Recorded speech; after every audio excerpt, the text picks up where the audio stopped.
बारिश उस दिन सिर्फ हो नहीं रही थी, बरस रही थी, टूटकर जैसे आसमान भी किसी को खोने की तैयारी में हो। मैं सड़क किनारे खड़ा था और वो मेरे सामने भीग रही थी, लेकिन हट नहीं रही थी। मैंने धीरे से कहा, आर्या चलो कहीं छत के नीचे चलते हैं।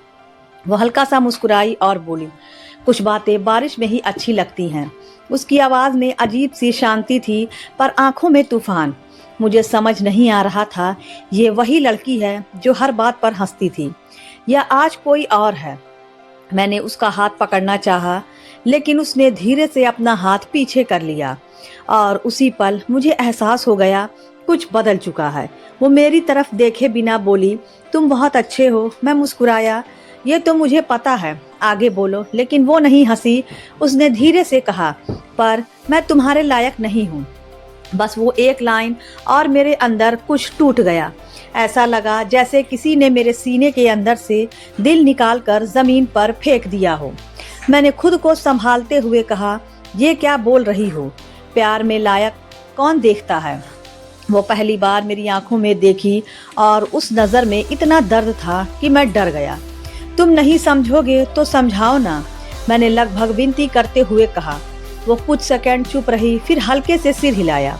नहीं, अगर तुम समझ गए तो तुम मुझे जाने नहीं दोगे। और ये कहकर वो मुड़ गई।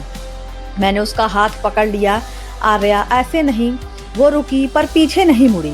कभी कभी किसी को बचाने के लिए उसे छोड़ना पड़ता है। मेरी पकड़ ढीली पड़ गई और वो चली गई।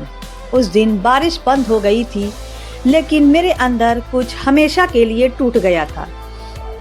पहली बार मैंने उसे कॉलेज की लाइब्रेरी में देखा था। वो कोने में बैठी थी और एक ही पेज को बार बार पढ़ रही थी, जैसे पढ़ नहीं रही, बस खुद से लड़ रही हो। मैंने उसके सामने बैठकर पूछा, इतनी मुश्किल किताब है क्या? वो चौंकी, फिर हल्का सा मुस्कुराई। नहीं, बस ध्यान कहीं और है। उस दिन बस इतनी ही बात हुई, लेकिन उसी दिन कुछ शुरू हो गया था।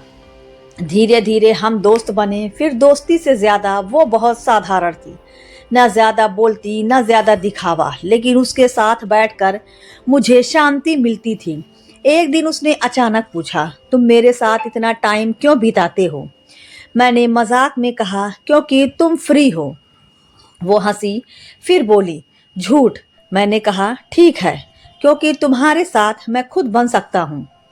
वो कुछ सेकंड चुप रही, फिर धीरे से बोली, तुम बहुत अलग हो। और उस दिन उसकी आंखों में पहली बार मुझे अपने लिए कुछ दिखा। धीरे धीरे प्यार, हम रोज मिलने लगे। कॉलेज के बाद चाय, छोटी छोटी बातें, उसका पसंदीदा गाना, उसकी नापसंद चीज़ें। लेकिन एक चीज़ हमेशा अजीब थी, वो कभी अपने घर के बारे में बात नहीं करती थी। मैं पूछता, घर कहाँ है? वो कहती, यहीं पास में। मम्मी पापा ठीक है, लेकिन वो कभी डिटेल में नहीं जाती। एक दिन मैंने कहा, तुम मुझसे कुछ छुपा रही हो। वो मुस्कुराई, हर किसी के पास कुछ ना कुछ होता है। मैंने कहा, पर मुझसे क्यों? वो कुछ सेकंड चुप रही, फिर बोली, अगर मैं सब बता दूं तो तुम रहोगे? मैंने बिना सोचे कहा, हमेशा। वो बस मुस्कुराई, लेकिन उस मुस्कान में एक डर था, वो सवाल जिसने सब बदल दिया। एक दिन हम पार्क में बैठे थे, शाम हो रही थी, हवा चल रही थी। वो अचानक बोली, अगर मैं एक दिन अचानक गायब हो जाऊं तो तुम क्या करोगे? मैंने हंसते हुए कहा, तुम जाओगी ही नहीं। अगर गई तो ढूंढ लूँगा। वो मुझे देखती रही, फिर धीरे से बोली, मत ढूंढना। उस दिन मेरे दिल में पहली बार डर आया। 3 दिन हो गए थे, उसका फ़ोन बंद, कोई खबर नहीं। मैं हर जगह गया, कॉलेज, लाइब्रेरी, उसका पसंदीदा चाय वाला, लेकिन वो कहीं नहीं थी। फिर एक छोटी सी चीज़ सब बदल गई। उसका बैग जो वो उस दिन मेरे पास भूल गई थी, मैंने उसे खोला। अंदर एक डायरी थी। मेरे हाथ कांप रहे थे, दिल तेज धड़क रहा था। मैंने पहला पन्ना खोला और लिखा था, अगर तुम ये पढ़ रहे हो तो मैं जा चुकी हूँ। मेरी सांस अटक गई। अगली लाइन पढ़ते ही मेरी दुनिया टूट गई। मैं तुम्हारे लायक नहीं हूँ, क्योंकि मैं तुम्हारे साथ ज़्यादा समय तक रह ही नहीं सकती। मैं ज़मीन पर बैठ गया और पहली बार मुझे लगा मैंने उसे खोया नहीं, मैंने उसे समझा ही नहीं। डायरी मेरे हाथों में थी, लेकिन पढ़ने की हिम्मत मेरे अंदर नहीं बची थी। बारिश अब रुक चुकी थी, पर मेरे अंदर जो तूफान था वो हर सेकंड और तेज हो रहा था। मैं ज़मीन पर बैठा था और उस एक लाइन को बार बार पढ़ रहा था। मैं तुम्हारे लायक नहीं हूँ, क्योंकि मैं तुम्हारे साथ ज़्यादा समय तक रह ही नहीं सकती। ये ज़्यादा समय क्या होता है?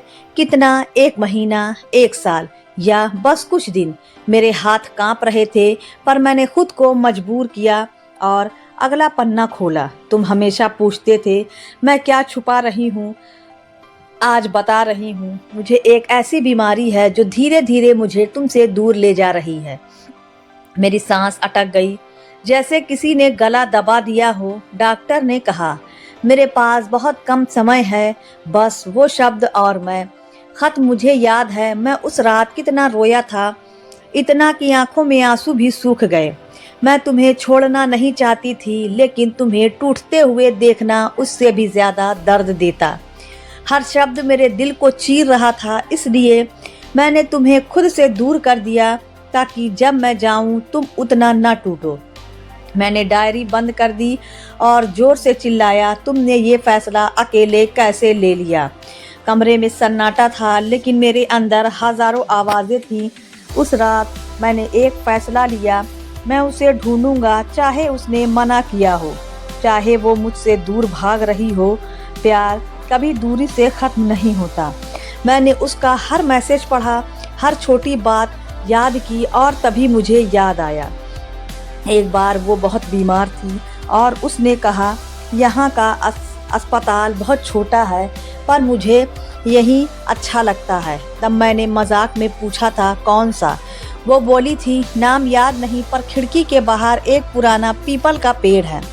बस वो एक सुराग। अगले दिन मैं शहर के हर छोटे अस्पताल के बाहर गया। हर जगह एक ही सवाल, यहाँ पीपल का पेड़ है? लोग अजीब नज़रों से देखते, कुछ हंसते, पर मुझे परवाह नहीं थी। घंटों बाद थका हुआ, टूटा हुआ, मैं एक पुराने अस्पताल के सामने पहुंचा और वहाँ वो था, एक बड़ा पुराना पीपल का पेड़। मेरे कदम रुक गए, दिल बहुत तेज धड़कने लगा। क्या वो यही है? मैं अंदर गया, रिसेप्शन पर खड़ी नर्स से पूछा यहाँ आर्या नाम की कोई मरीज है? वो कुछ सेकंड चुप रही, फिर बोली कमरा नंबर 12। मेरी सांस रुक गई। मैं धीरे धीरे उस कमरे के पास गया, हर कदम जैसे भारी हो गया था। दरवाजा थोड़ा खुला था। मैंने अंदर झांका और वो थी बिस्तर पर, कमजोर बहुत ज्यादा, पर फिर भी मुस्कुरा रही थी। मेरी आंखों से आंसू खुद ब खुद गिरने लगे। मैं अंदर गया, वो चौंक गई। तुम? उसकी आवाज कांप रही थी। मैं उसके पास गया और बिना कुछ बोले उसका हाथ पकड़ लिया। तुम मुझसे दूर भाग सकती हो, पर मेरे प्यार से नहीं। वो रो पड़ी। तुम्हें नहीं आना चाहिए था, मैंने धीरे से कहा। मुझे आना ही था, सच्चाई आमने सामने हो। वो चुप रही, फिर धीरे से बोली तुम क्यों कर रहे हो ये? क्या खुद को दर्द? मैं मुस्कुराया, आंखों में आंसू थे। ये दर्द नहीं है, ये प्यार है। वो मुझे दिखाती रही। फिर पहली बार उसने सब कुछ बताया। मेरी बीमारी आखिरी स्टेज पर है, डॉक्टर ने कहा है। कुछ महीने, शायद उससे भी कम। मेरे कान सुन्न पड़ गए। मैं नहीं चाहती थी कि तुम ये सब देखो। तुम मुझे हर दिन थोड़ा थोड़ा मरते हुए देखो। मैंने उसका हाथ और कसकर पकड़ लिया। तो क्या करती? मुझे बिना बताए चली जाती। वो चुप रही, फिर धीरे से बोली हाँ। उस एक शब्द ने मुझे अंदर तक हिला दिया। मैंने उसकी तरफ देखा और पूछा सच सच बताओ, क्या सिर्फ यही वजह है? वो कुछ सेकंड चुप रही, फिर उसकी आंखों में डर आ गया। और क्या हो सकता है? मैंने डायरी उठाई और एक पन्ना खोला। ये क्या है? वो घबरा गई, क्योंकि उस पन्ने पर लिखा था सच ये है जो मैंने उसे बताया। कमरे में सन्नाटा छा गया। मैंने उसकी आंखों में देखा। आर्या, तुम मुझसे अभी भी कुछ छुपा रही हो। उसकी सांसें तेज हो गई। नहीं, झूठ, मैंने पहली बार उसे ऊंची आवाज में कहा। सच क्या है? उसकी आंखों से आंसू गिरने लगे और फिर उसने वो सच कहा जो मैंने कभी सोचा भी नहीं था। मैं बीमार हूँ, पर मैं मर नहीं रही। मैं जम गया क्या? वो रोती हुई बोली मेरे पास समय है, पर मैं तुम्हारे साथ नहीं रह सकती। क्यों? वो चिल्लाई। क्योंकि मेरी शादी तय हो चुकी है। बस वो एक पल और मेरी पूरी दुनिया फिर से टूट गई। अब कहानी अपने सबसे गहरे मोड़ पर है। यह सिर्फ अंत नहीं है, यह सच, सत्य और प्यार की असली परिभाषा है। उसकी आवाज़ अभी भी मेरे कानों में गूंज रही थी। मेरी शादी तय हो चुकी है। कुछ सेकंड तक मैं कुछ समझ ही नहीं पाया, जैसे दिमाग ने काम करना बंद कर दिया हो। मैं बस उसे देख रहा था। वो रो रही थी और मैं अंदर से पूरी तरह खाली हो चुका था। तुम मजाक कर रही हो, मैंने किसी तरह शब्द निकाले। वो धीरे से सिर हिलाई। नहीं तो ये सब क्या था? मेरी आवाज़ टूट रही थी। ये बीमारी, ये डायरी, ये सब वो मेरी आंखों में देखने की हिम्मत नहीं कर पा रही थी। बीमारी सच है, पर मैं मर नहीं रही। तो फिर मैं लगभग चिल्ला पड़ा। उसने आंखें बंद की, जैसे खुद को मजबूत कर रही हो। मेरे पापा बहुत बीमार हैं, उनका इलाज बहुत महंगा है। मैं चुप हो गया। और जिस लड़के से मेरी शादी तय हुई है, वो उनका पूरा इलाज करवाने को तैयार है। मेरे अंदर जैसे किसी ने आग लगा दी। तो तुम खुद को बेच रही हो? वो तुरंत बोली। नहीं। उसकी आवाज़ में दर्द था, गुस्सा नहीं। मैं अपने पापा को बचा रही हूँ। कमरे में फिर सन्नाटा छा गया। मैंने धीरे से पूछा, और मैं? वो टूट गई। तुम मेरी सबसे बड़ी कमजोरी हो। मेरे सीने में दर्द हुआ, इसलिए मुझे तुमसे दूर जाना पड़ा। मैंने हंसने की कोशिश की, पर आवाज़ रोने में बदल गई। तो तुमने सोचा मुझे झूठ बोलकर मुझे बचा लोगी। वो बोली। मैंने सोचा अगर तुम मुझसे नफरत करोगे तो तुम्हें कम दर्द होगा। मैंने सिर झुका लिया। और तुम्हें क्या लगा मैं तुमसे नफरत कर लूँगा? वो चुप रही। सबसे बड़ा फैसला। कुछ देर तक हम दोनों चुप रहे। फिर मैंने धीरे से कहा, शादी कब है? वो चौंकी। 2 हफ्ते बाद। मैंने सिर हिलाया। ठीक है। वो मुझे देखने लगी। तुम कुछ करोगे नहीं? मैंने उसकी तरफ देखा। क्या करूं? तुम खुद ही जा रही हो। उसकी आवाज़, उसकी आंखों में उम्मीद थी कि मैं उसे रोकूंगा, लेकिन इस बार मैं चुप था। और यही चुप्पी उसे सबसे ज़्यादा तोड़ गई। अचानक मोड़। अगले कुछ दिन मैं उससे मिलने नहीं गया। उसने कॉल किया, मैसेज किया, पर मैंने जवाब नहीं दिया। वो सोच रही थी मैंने हार मान ली, लेकिन मैं हार नहीं मान रहा था। मैं तैयार कर रहा था। शादी का दिन। वो लाल जोड़े में बैठी थी। सब लोग खुश थे, संगीत, रोशनी, शोर, पर वो चुप थी। उसकी आंखें बार बार दरवाजे की तरफ जा रही थी, जैसे वो किसी का इंतज़ार कर रही हो। और फिर दरवाज़ा खुला। मैं अंदर आया। सब चौंक गए, वो भी। मैं धीरे धीरे उसके पास गया। तुम यहाँ? मैंने कहा, इस बार मैं तुम्हें जाने नहीं दूंगा। सब लोग हैरान थे। मैंने उसके होने वाले पति की तरफ देखा। आपको सच पता है? वो चौंका। क्या? मैंने सारी सच्चाई बता दी। उसके पापा की बीमारी, उसकी मजबूरी। कमरे में सन्नाटा छा गया। उसका होने वाला पति कुछ देर चुप रहा, फिर वो मुस्कुराई। मुझे सब पता है। हम दोनों चौंक गए। और मैं ये शादी मजबूरी में नहीं कर रहा। वो आर्या की तरफ देखकर बोला, मैं इसे सच में चाहता हूँ। मेरे पैरों तले ज़मीन खिसक गई। और मैं इसके पापा का इलाज बिना शादी के भी करवा सकता हूँ। आर्या रो पड़ी। तो फिर तुमने मुझे बताया क्यों नहीं? वो बोला, क्योंकि तुमने खुद को पहले ही फैसला सुना दिया था। मैंने उसकी तरफ देखा। अब फैसला तुम्हारा है। वो कांप रही थी। उसने मुझे देखा, फिर उसे, और फिर उसने धीरे से कहा, मैं अब किसी मजबूरी में नहीं हूँ। कुछ सेकंड की चुप्पी, और फिर उसने मेरा हाथ पकड़ लिया। मैं तुम्हारे साथ रहना चाहती हूँ। उस पल सब कुछ बदल गया। कुछ महीने बाद उसके पापा ठीक हो रहे थे, इलाज चल रहा था। हम दोनों फिर से जीना सीख रहे थे। लेकिन जिंदगी हमेशा सीधी नहीं होती।